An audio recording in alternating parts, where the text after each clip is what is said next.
I mean, come on. You know it makes sense.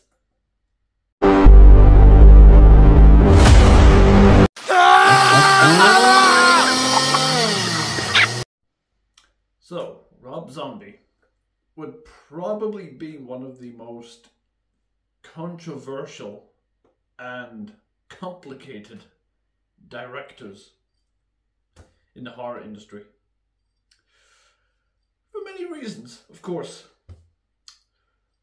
I mean, I think most majority of people, when they think of Rob Zombie, they would think of the Halloween reboots, right? The 1 and 2. And there's things about his movies that genuinely work. And you watch them and you're like, holy shit, this is actually cool. This part of the movie, for a lot of people, now not everybody, but for a lot of people, no Rob Zombie movie is fully great. Every single movie in existence, horror, comedy, thriller, drama, whatever, every movie in existence has flaws. It's inevitable. You know, there's going to be some purists out there that's going to raise a movie cover or a poster and say, this one's perfect. It had so-and-so in it. The story was this good. And I'm sure there's flaws in that movie. If you really dig deep, if you take your biased, that's not even a word. If you take your biased side to the side and look at it, you'll really see. You know, and so that's not just me dumping that on Rob Zombie. Every director, every movie has flaws. Every producer, every writer, all of them. You know, no one's perfect.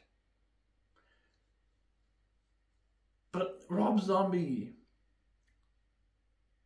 because he's such a high name, you know, when he makes a flaw, you notice it more. If that makes sense. You know, you see it more and you're like, no, I know that was Rob. Oh. It's just like Halloween 2018, for example, right? It's not, obviously not to do with Rob. Put him aside for a second. But Halloween 2018, right? It's a good movie. It has some silly things in it, like Sartain, which was unnecessary. But if you'd have took that out of the movie, people always say it would have been perfect. If you had taken Dr. Sartain out of that movie, it would have been perfection. No, it wouldn't. Why?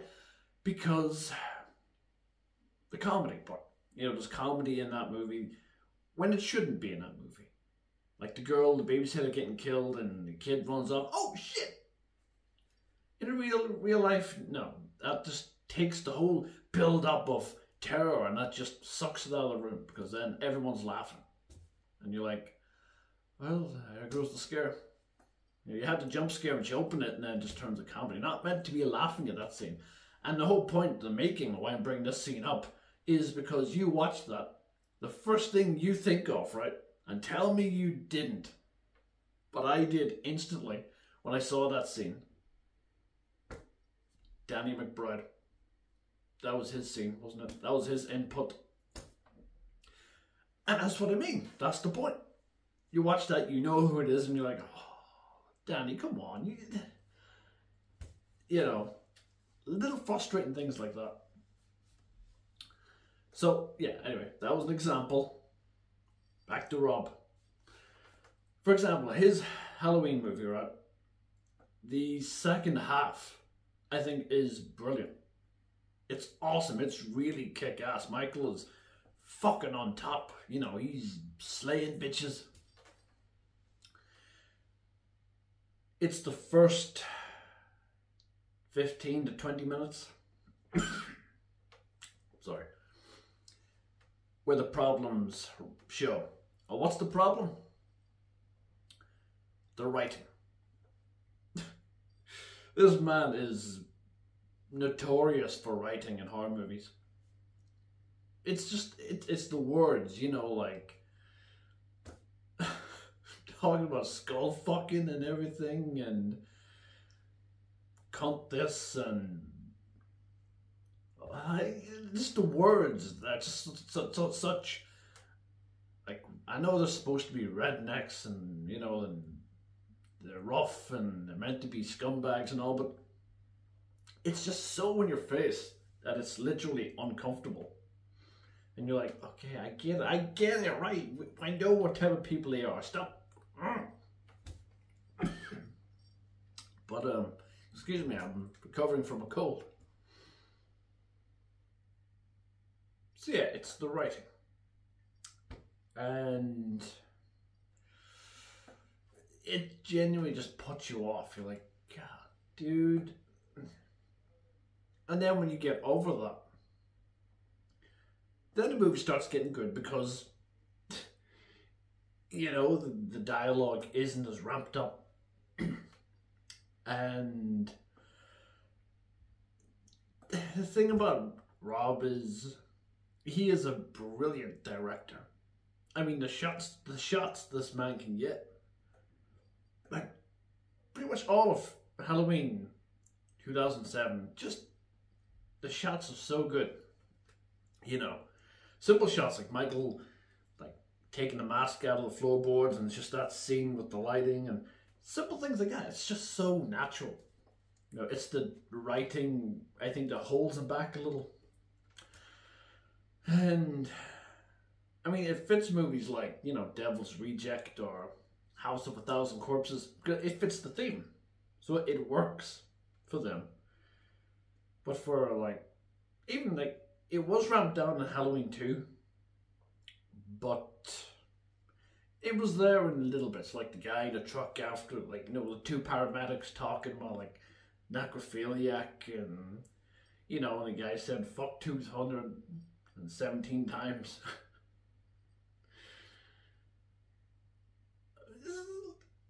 Who sits there and thinks, yeah, fucking a corpse, that sounds great, I'm gonna write that down. Just, you know, it's problematic in that sense. But there is a solution.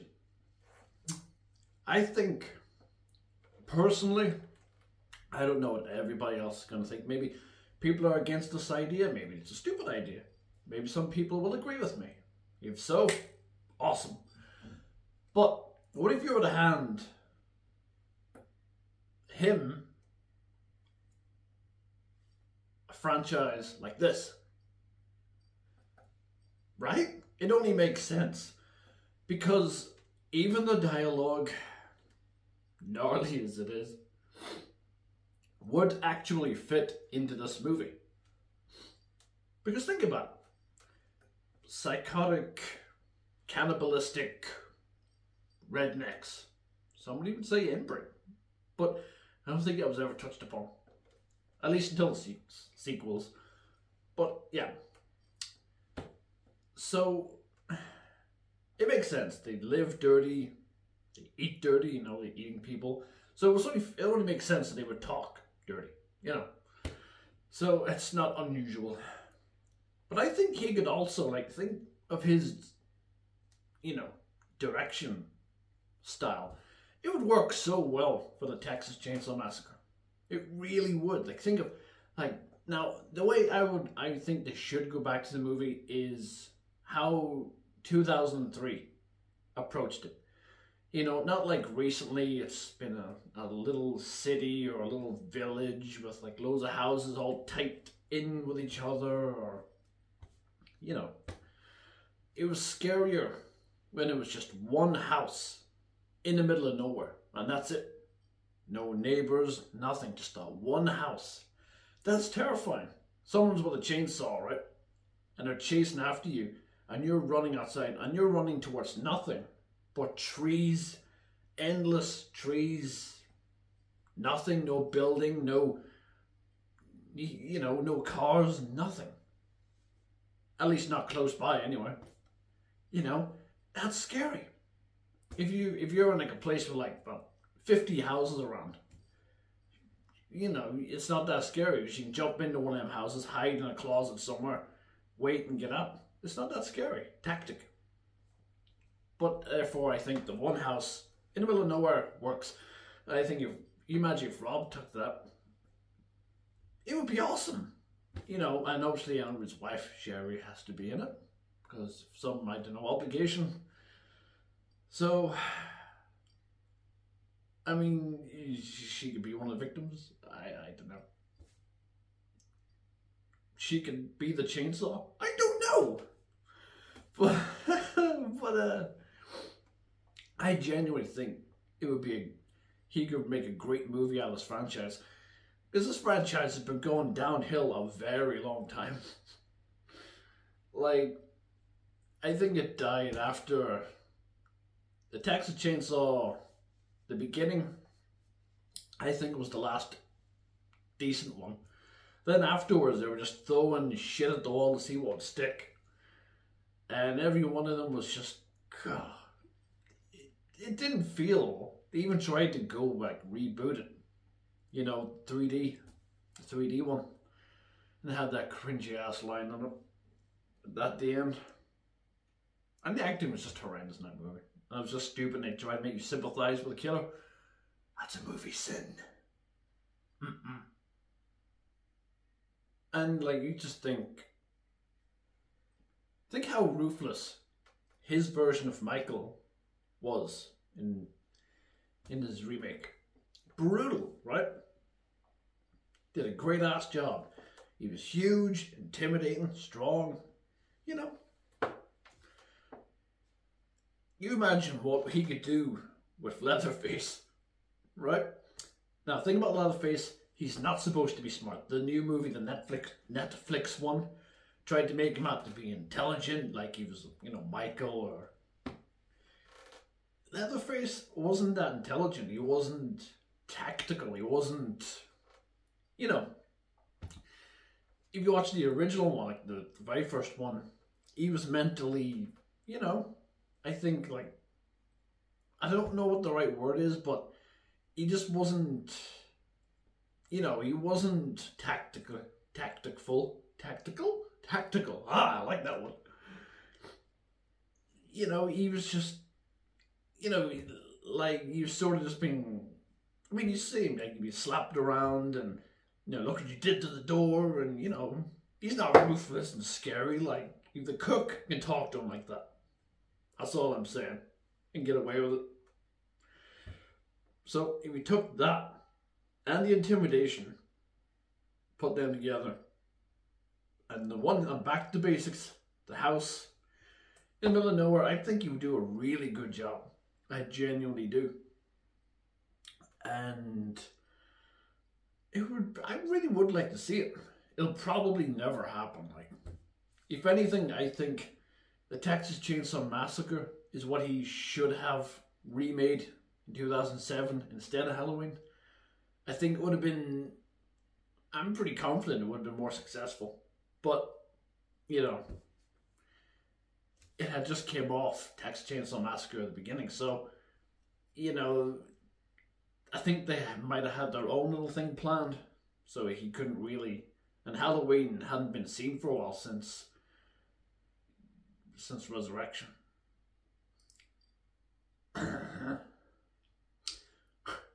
But yeah, anyway, that's what I think. I think he would do a great job, and you know, like I said, the writing would suit. You know, rednecks. It makes sense, and it's in Texas, in the middle of nowhere, psychotic, cannibalistic, fuckheads just living there and eating people as you do. You know, like just a typical Tuesday. We all do that, right?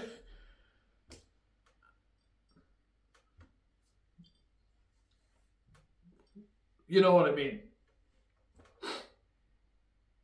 So, that's my thoughts. Anyway, that's what I think should happen. That's my wish list, per se. Sure, why not? So let me know what you think in the comments below. Do you think it would be a good idea? Do you think it would be a rotten idea? Let me know. I'm interested. We'll all have a conversation in the comments. It's horror. I love talking about horror. Fuck yeah. So, if you're new and you found this channel and you've made it to the end, thank you for listening to me harping on. And yeah, thanks. I appreciate it. If you think I've earned it, please hit the like, subscribe. It only takes a second. And if you did like the video, hit like. So anyway, guys, I appreciate every single one of you. And thanks for watching. And as always, don't kill anyone.